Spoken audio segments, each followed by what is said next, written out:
Jangan debat kalau soal rakyat.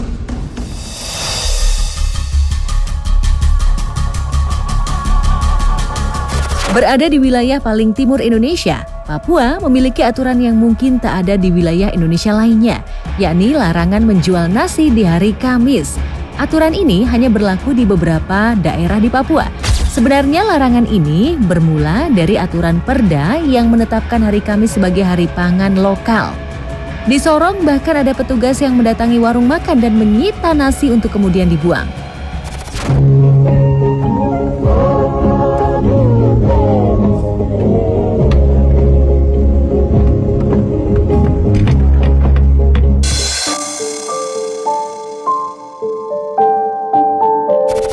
Sedih banget sebanyak itu nasi dibuang begitu aja.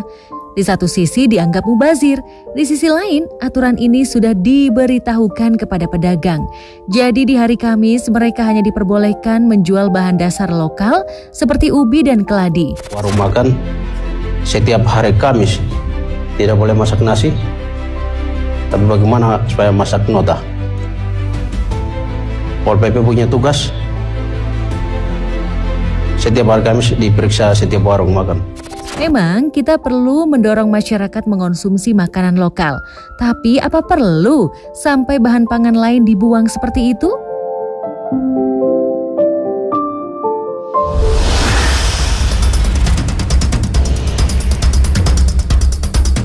Setelah kejadian nasi dibuang begitu saja, makin nyesek lagi nih ketika tahu harga beras di beberapa daerah di Papua lebih mahal daerah lain umumnya di Indonesia. Dari beberapa video yang beredar di media sosial, 20 kg beras di Puncak Jaya, Papua dibanderol Rp800.000.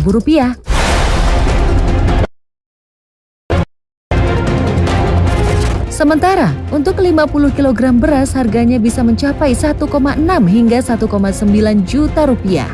Ini 20 kilo 800. Ya. Yang 19. Apa ini mama?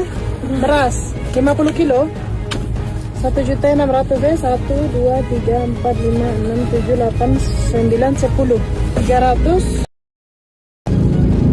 pas 300 lagi. Alah alah apa?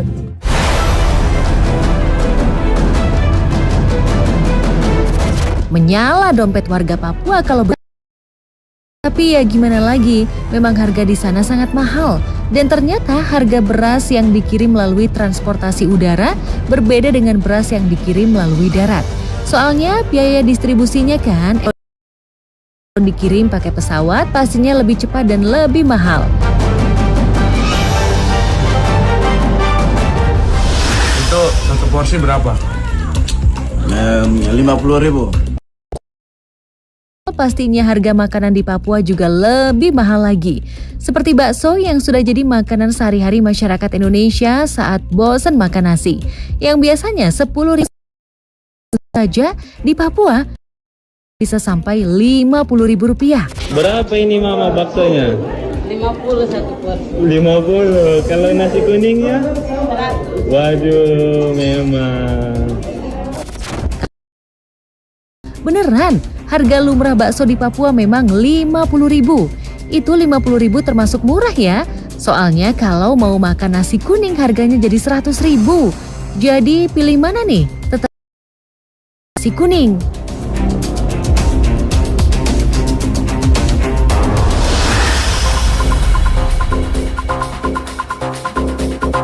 Dari Papua kita ke Nusa Tenggara Barat, tepatnya Kabupaten Sumbawa. Seorang pria nekat menghadang rombongan Wakil Bupati Muhammad Ansori yang sedang melintas. Pria yang diduga terdampak banjir awal 2026 lalu mencuci motornya hingga rombongan tidak. Assalamualaikum warahmatullahi wabarakatuh. Ini Pak yang dijanjikan kemarin oleh Bapak Bupati untuk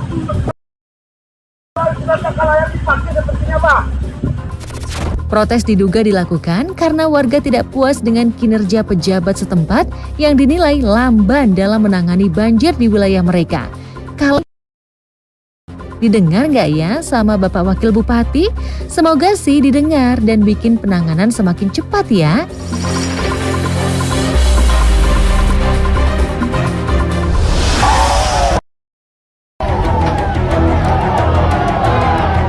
Protes juga dilakukan masyarakat penambang di kantor unit PT Timah di Kecamatan Gantung, Belitung Timur.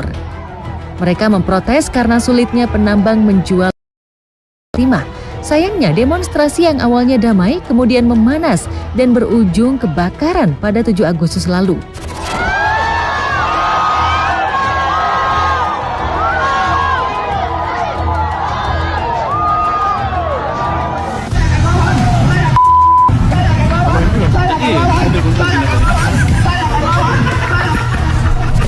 Dua mobil damkar yang terbakar juga dihadang dan dilempari massa sampai mengalami kerusakan. Petugas sempat mundur dari TKP. Tidak ada korban jiwa dalam kejadian ini. Karyawan perusahaan cepat dievakuasi. Aktifkan rencana tanggap darurat.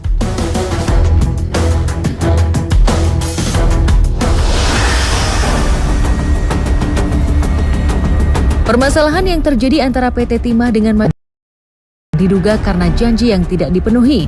Kesepakatan awal harga pembelian biji timah dengan kadar SN72 adalah Rp225.000 per kilogram. Namun kebijakan baru menentukan harga minimum per kilogram.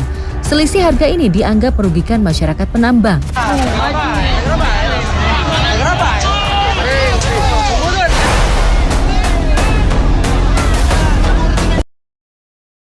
Massa akhirnya membubarkan diri setelah muncul informasi bahwa biji timah akan kembali dibeli seharga Rp225.000 per kilo. Meski demikian, mereka mengancam akan menggelar aksi jika kesepakatan harga tersebut tidak dijalankan.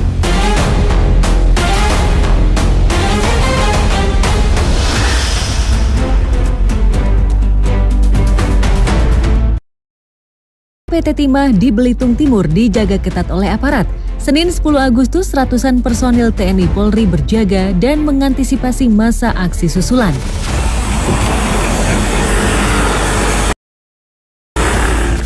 Kalau melihat situasi saat ini sepertinya sudah kembali kondusif ya. Tidak ada lagi warga yang protes. Kemungkinan karena memang sudah ada kesepakatan harga. Tapi kalau harga berubah lagi dan merugikan masyarakat gerak untuk protes.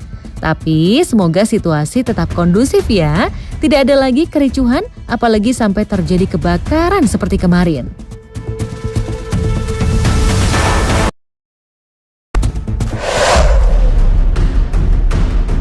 Celaka bisa di mana saja.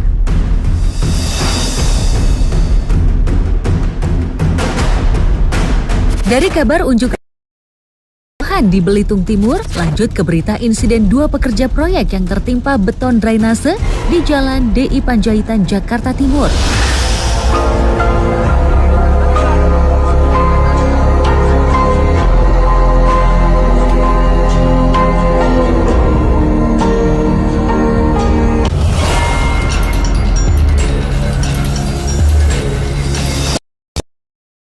Penyelamatan 2 pekerja proyek ini berlangsung pada Minggu sore lalu. Insiden nahas ini terjadi saat para korban sedang melakukan pekerjaan drainase. Tiba-tiba, beton roboh dan menimpa kedua pekerja. Melihat hal tersebut, melapor ke ambulan PK3D. Namun karena terkendala saat proses evakuasi, PK3D langsung menghubungi Sudin Gul Karmat Jakarta Timur. Keduanya berhasil dievakuasi dan diselamatkan oleh tim Jakarta Timur dan tim ambulan PK3D. Pihak Sudin Gul Karmat menghimbau masyarakat untuk selalu waspada dan segera melapor kejadian darurat melalui kontak layanan pemadam kebakaran terdekat atau 112 demi penanganan yang cepat dan tepat.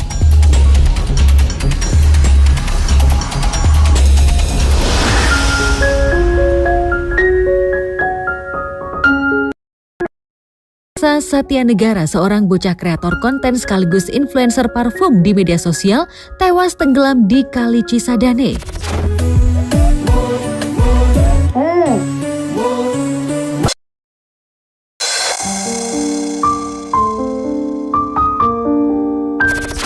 Hati orang tua mana yang tak sedih mendapatkan kabar anaknya tewas tenggelam saat berenang dengan teman-temannya. Sang ibu tak menyangka yang dipanggil Nesa pada 25 Juli 2026 lalu menjadi momen terakhirnya bersama sang anak. Upaya pencarian dan evakuasi yang dilakukan tim SAR gabungan bersama warga setempat. Namun sayangnya sang kreator konten cilik ditemukan dalam kondisi sudah tak bernyawa pada 27 Juli 2026 berjarak 1 km dari titik awal hanyut.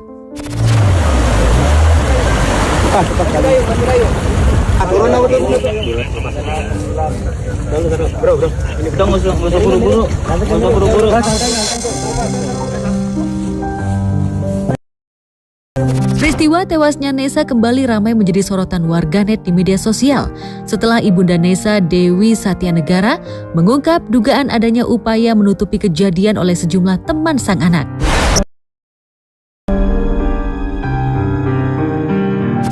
Tujuh teman Nesa yang diduga mengetahui insiden tersebut saat kejadian tidak segera memberitahukan kepada keluarga maupun meminta pertolongan. Dewi juga sebenarnya terjadi hingga membuat anaknya hanyut tenggelam terbawa arus sungai. Demi mencari keadilan atas kematian tragis sang anak, Dewi membagikan kronologi lengkap melalui akun pribadinya di kasus ini memicu simpati mendalam sekaligus kecaman dari warganet yang miris dengan adanya unsur pembiaran dan hilangnya empati dari teman-teman sebaya korban yang memilih menyembunyikan situasi darurat hingga membuat korban terlambat diselamatkan.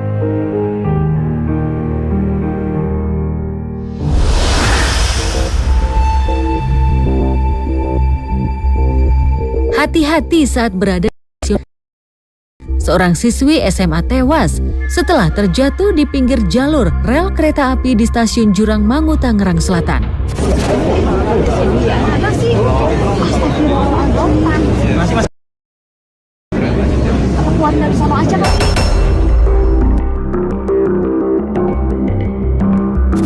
Menurut keterangan saksi mata di lokasi kejadian, siswi kelas 10 tersebut tewas setelah terjatuh dan tertemper kereta listrik KRL rute Tanah Abang Parung Panjang Senin sore.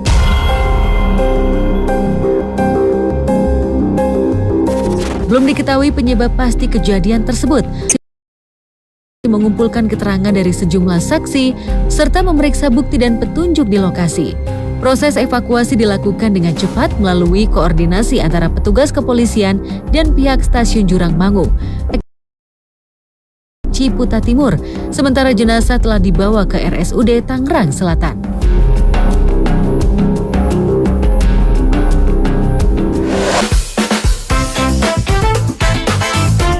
Warga Plus 62 punya cerita.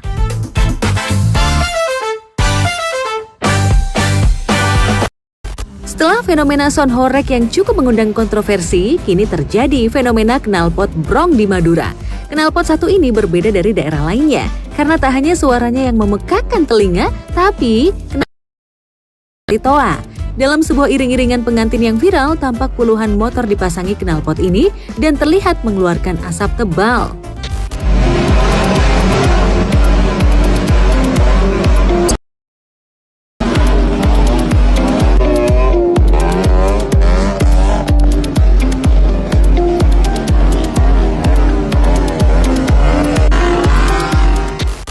Tentunya video ini komentar dari warganet. Tak sedikit yang heran dengan fenomena yang terjadi. Sampai ada yang minta agar toa yang dipasang di knalpot dikembalikan ke masjid. Gak semua wilayah Madura ada fenomena seperti ini. Kan di video terlihat orang keheranan melihat knalpot pemuda-pemuda ini. Mungkin bagi anak muda ini sebuah kreativitas sekaligus cara mereka mengekspresikan diri. Ya walaupun generasi di atasnya pasti. Kalau menurut Bangers, gimana nih?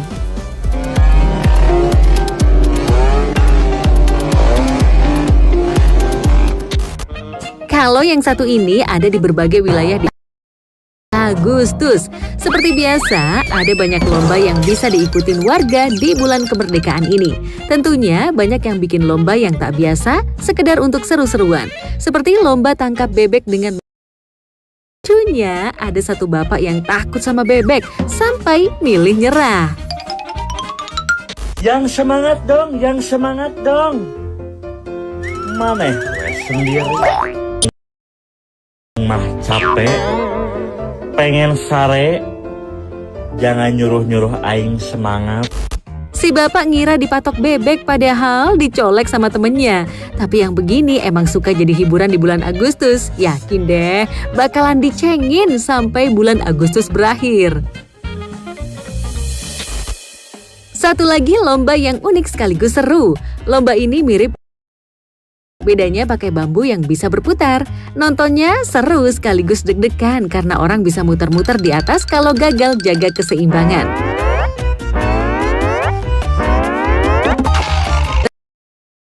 Sia liatnya, susah banget jaga keseimbangan di atas bambu ini. Muter terus deh. Tapi seperti semangat para pahlawan merebut kemerdekaan, abang ini juga pantang menyerah. Karena pohon pinang, jadi mungkin lomba bambu berputar ini bisa jadi gantinya. Cuma peserta memang harus hati-hati saat main. Kalau Indonesia merayakan ulang tahun kemerdekaan yang ke-88 Agustus lalu, anggota DPR RI Ahmad Syahroni berulang tahun ke-49. Ulang tahun beliau disambut gembira warga Tanjung Priok. Soalnya mereka bisa jajan tanpa harus beli karena ditraktir Pak Syahroni. Oke guys, ini ada rame-rame di Priok. Tenang aja, ini bukan lagi ada huru-hara. Ini lagi ditraktir sama Pak Ahmad Syahroni. Lihat nih, rame banget. Semua dagangan di Tanjung Priok diborong sama Pak Syahroni. Ini lagi ulang tahun dan mau traktir semua warga Priok yang ada di sini.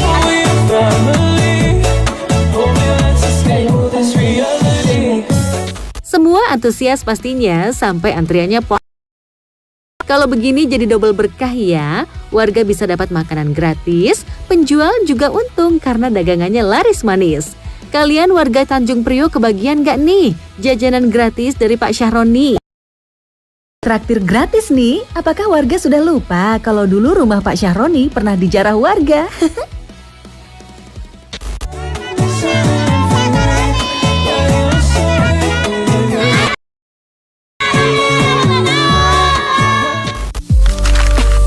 Viral First.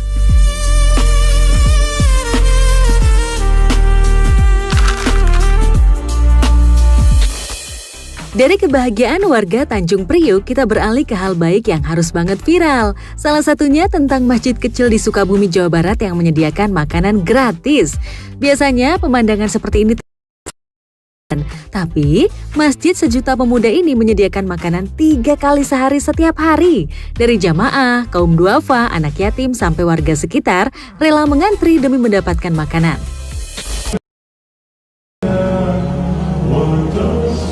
Nggak makan ayam, Pak? Alergi gitu, Pak? Kan dari kecil nih jadi ngomong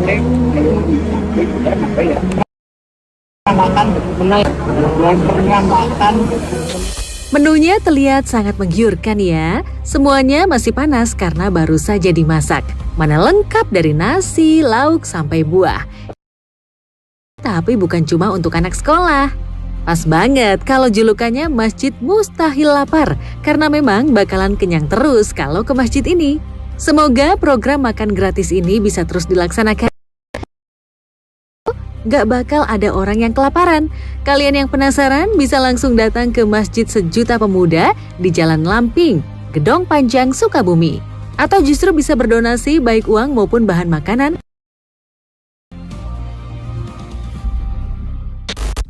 Indahnya kebersamaan masyarakat juga terlihat dari sebuah musibah kebakaran yang terjadi di Jagong Jeget, Kabupaten Aceh Tengah, 9 Agustus. Besar terjadi di pasar Jagong Jeget yang menghanguskan 96 unit bangunan. 77 keluarga harus kehilangan harta benda dan tempat tinggal. Namun mereka tak sendirian menghadapi ujian berat ini. Orang datang membawa bantuan untuk mereka. Kemacetan sampai terjadi di jalan menuju Jagong Jeget. Soalnya semua orang datang dengan membawa karung dan kardus berisi makanan dan barang untuk membantu korban kebakaran. Benar-benar pemandangan yang menghangatkan hati ya. Mereka kehilangan harta benda, tapi jadi mendapatkan banyak saudara baru. Untungnya meski kerusakan yang diakibatkan kebakaran ini sangat besar, namun tidak ada korban jiwa. Semua orang selamat dan kini bangkit bersama untuk segera pulih dari musibah.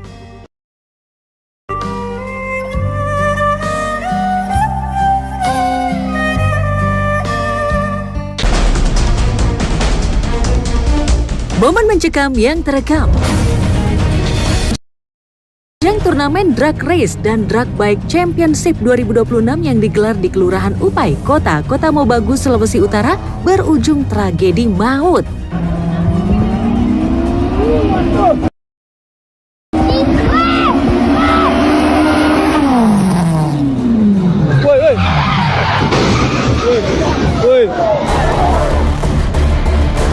Niat nonton ajang Drag Race, tragedi berdarah bagi warga kota Mobagu.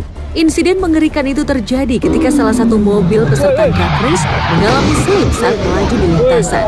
Tiba-tiba, mobil yang melibatkan pengendara bernama Tian Ngantung dari tim MC Jo hilang kendali keluar dari jalur dan menabrak sejumlah penonton yang berada di area ujung garis finish. Akibat kejadian tersebut, 8 orang dilaporkan meninggal dunia. Lainnya dikabarkan mengalami luka-luka. Warga di sekitar lokasi langsung mengevakuasi dan melarikan para korban ke rumah sakit Monompia dan RSUD Kota Mobagu, Pobundayan. Yang menjadi sorotan tajam publik, insiden yang menyebabkan korban jiwa pada saat itu adalah minimnya pengamanan sebagai pembatas penonton yang hanya menggunakan tali rafia atau tali plastik dan balok kayu. Kebayangkan gimana posisi sangat dekat dengan lintasan laju kendaraan berkecepatan tinggi tanpa adanya pagar pengaman permanen atau tumpukan ban pelindung. Sisi lintasan yang hanya dibatasi oleh tali rafia dan balok kayu seperti itu jelas dari standar keselamatan ajang balap resmi. Kasus ini kini ditangani oleh Polda Sulawesi Utara untuk menyelidiki unsur kelalaian panitia serta prosedur perizinannya.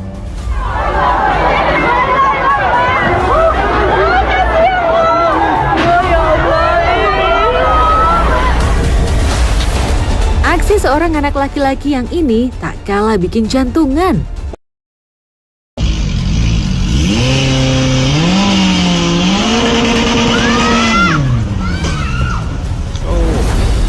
Terekam kamera video sebuah pick-up bermuatan tengah menanjak di sebuah jembatan.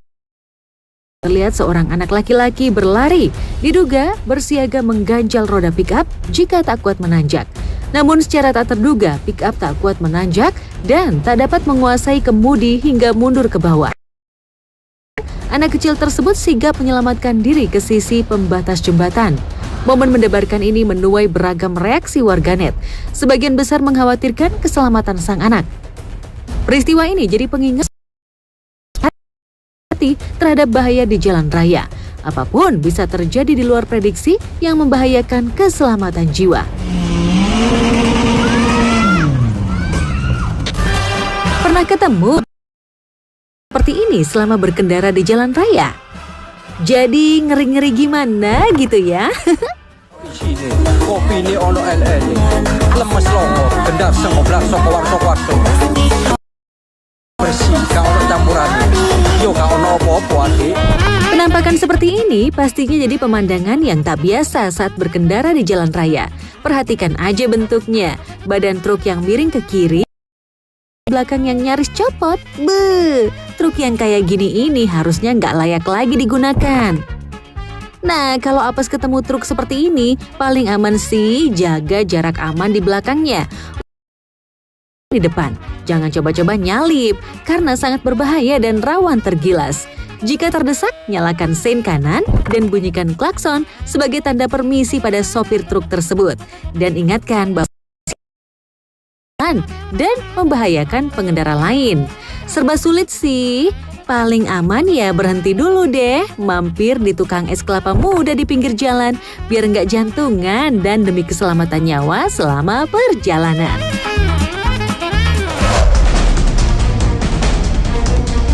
Pejuang Garis 2. Dari di jalan raya, lanjut ke perjalanan hidup dramatis para pejuang garis 2 demi mendapatkan sang buah hati. Memiliki buah hati adalah impian bagi sebagian besar pasangan suami istri untuk melengkapi kebahagiaan dan meneruskan keturunan. Semua perjalanan mendapatkan keturunan berjalan mulus.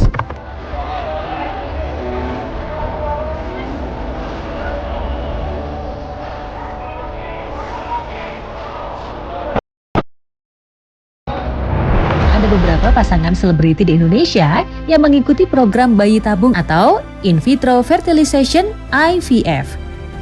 Di antaranya pasangan Saskia Sungkar dan Irwansyah, Nova Alfonso, Asmiranda dan Jonas Rifano, serta Anissa Rahma dan Anandito Dwis. Perjuangan mendapatkan buah hati melalui program bayi tabung para selebriti ini tak selalu mulus. Beberapa di antaranya dan membutuhkan proses panjang serta melelahkan secara emosional maupun fisik. Mencoba hingga berkali-kali sampai akhirnya berhasil mendapatkan sang buah hati yang telah dinanti-nanti. Namun tak semua pasangan suami istri bisa melakukan proses bayi tabung. Seperti yang diketahui, proses bayi tabung di Indonesia memerlukan biaya yang relatif mahal dengan estimasi biaya berkisar 70 hingga 150 juta rupiah. Oleh penggunaan teknologi laboratorium tingkat tinggi, prosedur medis serta kebutuhan obat-obatan hormonal dengan dosis khusus. Nah, bagaimana dengan pasangan suami istri lainnya yang tidak memiliki dana untuk melakukannya? Pernah dengar kalau makan kurma azwa adalah salah satu cara untuk mendapatkan keturunan alias dipercaya mujarab agar bisa hamil. Hari Minggu lalu antrian panjang Mubarok Prajurit Kulon, Kota Mojokerto, Jawa Timur. Sejak subuh ratusan orang pejuang garis 2 rela antri demi mendapatkan kuota 3.000 kurma muda azwa. Warga Jawa Timur, tapi juga datang dari berbagai daerah di Indonesia yang mengetahui adanya informasi panen kurma muda azwa yang dibagikan secara gratis. Sebagian besar masyarakat meyakini bahwa kurma muda kehamilan. Hal inilah yang menjadi alasan kedatangan para pejuang garis 2 sebagai satu bentuk ikhtiar untuk segera mendapatkan momongan. Pasti ada yang bertanya-tanya nih, kok bisa ya? Yang biasanya identik tumbuh di Timur Tengah bisa tumbuh di Indonesia? Ya, inilah kenyataan yang terjadi. Pohon kurma di Masjid Al-Mubarok berjenis kurma ajwa yang ditanam oleh ulama setempat bernama yang hijrah dari Mekah 37 tahun lalu. Pohon kurma jenis aswa berbuah setelah belasan tahun ditanam. Dalam setahun, pohon kurma yang tumbuh di halaman masjid yang berkonsep Timur Tengah itu berbuah 2-4 kali. Jadi semangat terus para pejuang garis 2. Semoga kalian lekas mendapatkan buah hati yang diidam-idamkan selama ini. Amin. Secara kesehatan, kurma sangat baik untuk meningkatkan hormon oksitosin, reproduksi wanita. Selain itu, kandungan vitamin C dalam buah kurma muda dapat memicu terjadinya proses ovulasi. Sementara bagi para pria, kurma muda mampu mengatasi ketidaksuburan. Biji dan serbuk sari buah yang bekerja mirip seperti hormon reproduksi. Program bayi tabung dan makan kurma muda aswa diyakini para pejuang garis 2 sebagai salah satu cara untuk memperoleh momongan. Ngomongin soal kehamilan, belakangan muncul berita ada robot yang bisa hamil dan melahirkan. Para ahli merancang robot dengan rahim buatan yang bisa mengandung janin selama kurang lebih 10 bulan. Robot kehamilan ini dikonsep Dr. Zhang Qifeng, pendiri Kaiwa Teknologi yang berbasis di Guangzhou, China.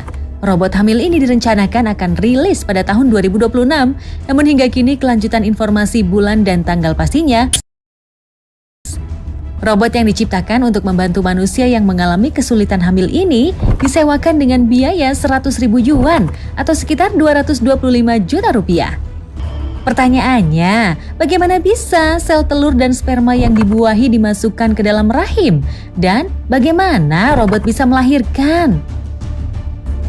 Dan ternyata klaim bahwa China menciptakan robot yang bisa manusia tersebut adalah hoax atau berita fiksi.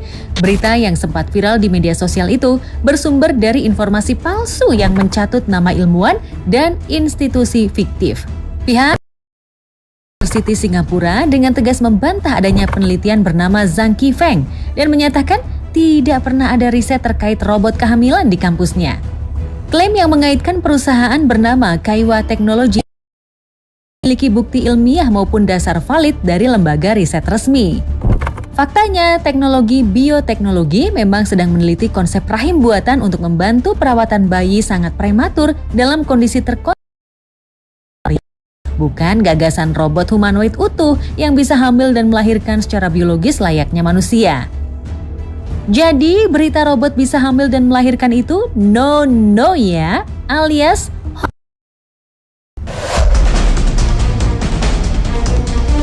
dramanya emak-emak. Dari kabar robot yang bisa hamil dan melahirkan, kita beralih ke video emak-emak. Seperti emak-emak di Ngawi, Karangjati, Jawa Tengah ini yang pagi-pagi sudah bikin kehebohan.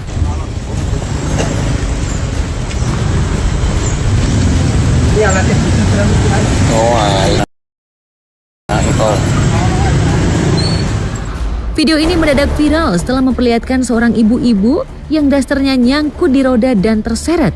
Dalam video terlihat bagian bawah daster yang panjang dan longgar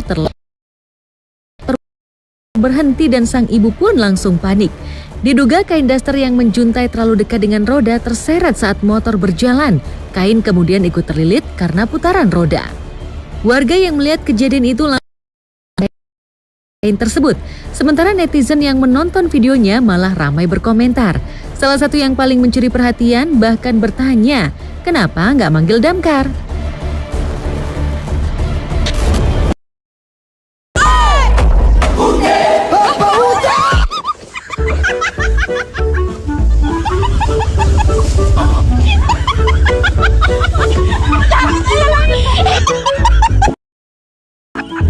Dua orang wanita yang sedang naik motor di sebuah tempat wisata sambil mengabadikan momen dengan HP, tiba-tiba karena terlalu fokus mengambil video selfie, keduanya malah kehilangan konsentrasi saat alhasil motor yang mereka tumpangi pun oleng dan keduanya terjatuh ke area rerumputan.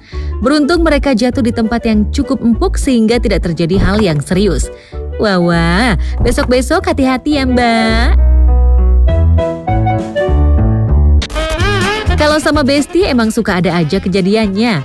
Padahal mereka baru asyik naik becak yang digoes sama temennya.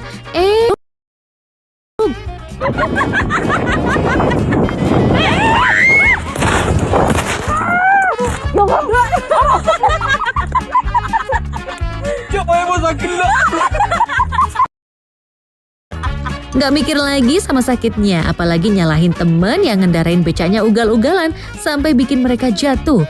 Yang paling penting mah ketawa. Untung momen seperti ini terekam, jadi ketawa atau minimal komentarin mereka. Siapa nih yang pernah jatuh juga sama bestinya? Ketawa sekencang mereka juga nggak?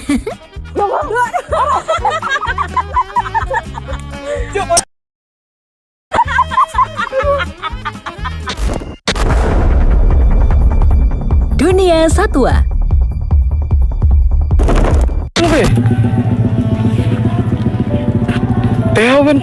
Pemadam.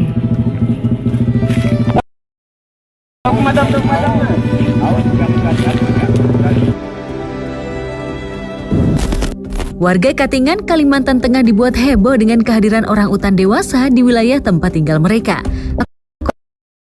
Jalan hingga santai naik ke atas pohon. Hal ini membuat warga waspada.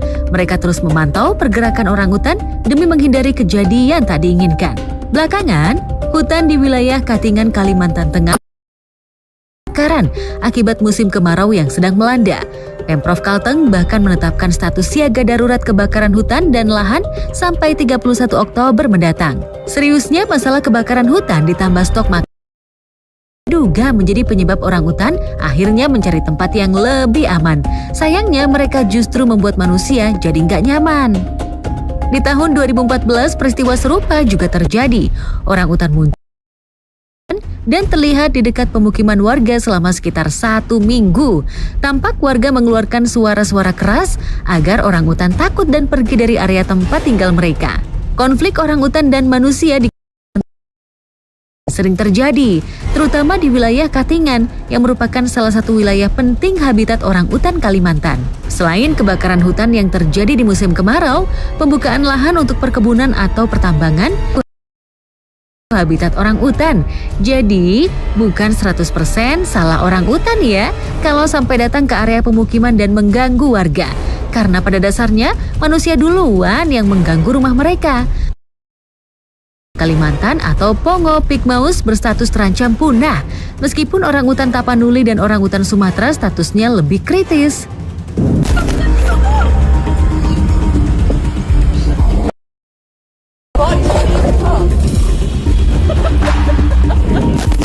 Dari orangutan kita ke satwa liar lainnya.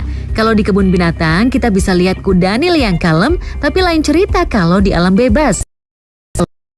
Kalau merasa terancam, seperti dalam video ini, kudanil tampak mengejar perahu wisatawan hingga membuat suasana jadi tegang.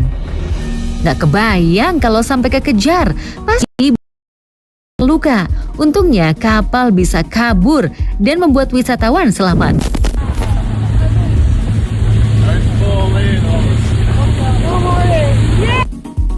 Kejadian di Botswana, Afrika ini viral di tersebut memang menawarkan wisata perahu menyusuri sungai yang menjadi habitat kudanil.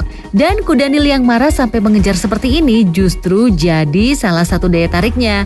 Agak miris ya dengernya. Kudanil memang binatang yang agresif, apalagi kalau ada yang merasa wilayahnya terancam. Selain ukurannya yang besar, rahangnya sangat kuat. Jadi jangan macem-macem deh. Meskipun terlihat seperti hewan yang lamban, bisa lari cukup cepat. Nih salah satu bukti kalau mobil yang berjalan mundur hampir saja kekejar sama kudanil yang lagi ngamuk. Masih bisa ketawa mbak, padahal jantung hampir copot kan? Lari kudanil sekitar 30 km per jam. Bahkan beberapa sumber memperkirakan kecepatannya bisa mencapai 40 km per jam dalam jarak pendek. Ternyata rahasianya adalah pada gerakan berlari. Jadi pantas ya kalau kencang. Makanya kita jangan meremehkan kudanil. Jalan di dalam air aja mereka bisa kok gerak cepat, apalagi lari di daratan. Nyaris celaka kan?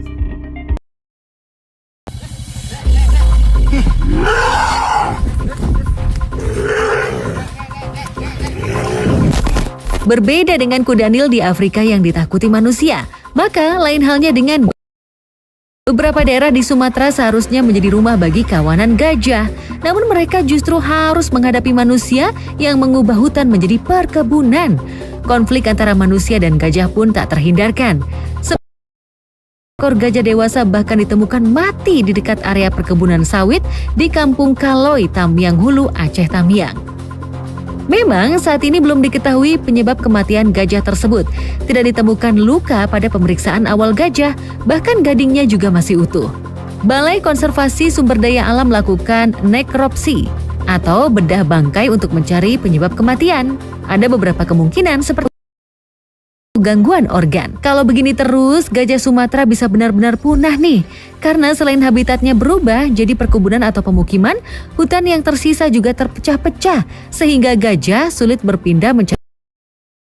Semoga ada cara ya agar gajah bisa terus dilestarikan. Pikirkan secara logika.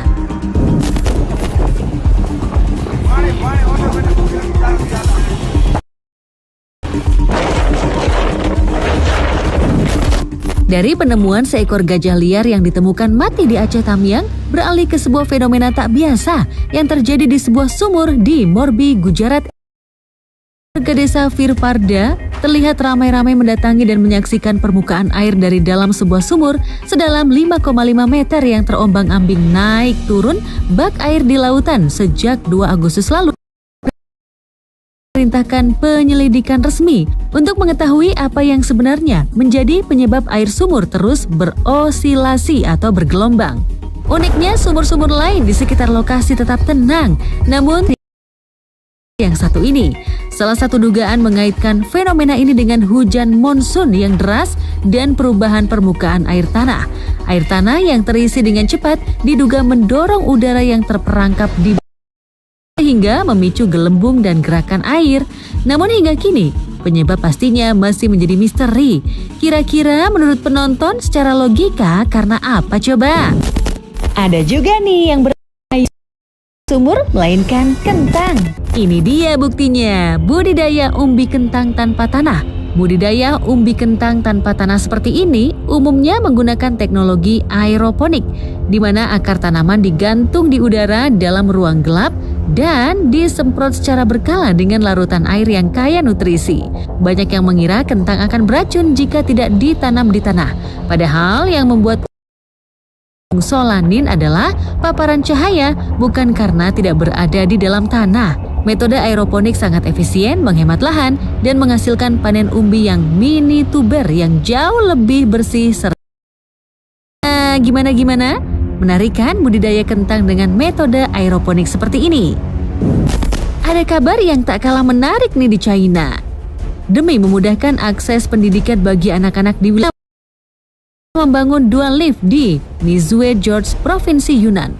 Lift kaca yang menempel di tebing curam ini menjadi akses alternatif bagi sekitar 20 siswa dari desa di dasar ngarai menuju SD. Lift King Yun setinggi 268 meter ini mulai beroperasi sejak 2022. Sementara lift Fuyao yang memiliki ketinggian 288 meter mulai digunakan pada tahun 2026. Memangkas waktu perjalanan dari sekitar 3 jam menjadi 30 menit. Para siswa tak lagi harus menempuh jalur pegunungan yang berbahaya dengan berjalan kaki. Lift ini juga bisa digunakan warga secara gratis dan khusus terutama bagi siswa yang berangkat dan pulang sekolah. Semoga fasilitas lift seperti di China ini menjadi contoh pemerintah di Indonesia untuk turut serta mempermudah dan membangun akses perjalanan siswa terisolasi di beberapa daerah ya. Amin.